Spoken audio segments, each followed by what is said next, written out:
Welcome to Guide Guru. We hope this video helps. You begin by verifying prerequisites.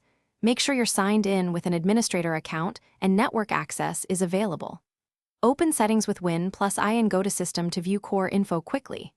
Once done, check About to see edition, build, and device specs so you know what configuration options apply.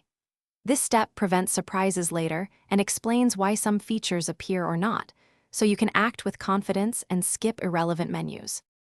Now inspect drivers and hardware. Open Device Manager to confirm devices and driver versions and update or roll back as needed.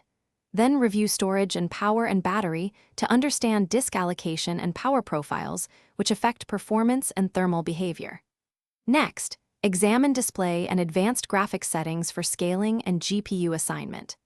Make sure to audit apps, optional features, and privacy permissions so you know. Finish by exporting a full system snapshot.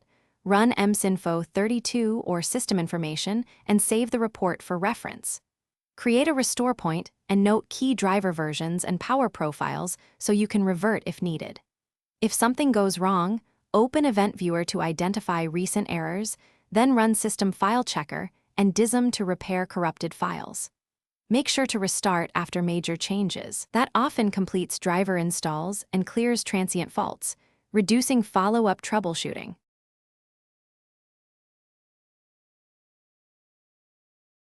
Thanks for watching. Consider subscribing if we helped you today.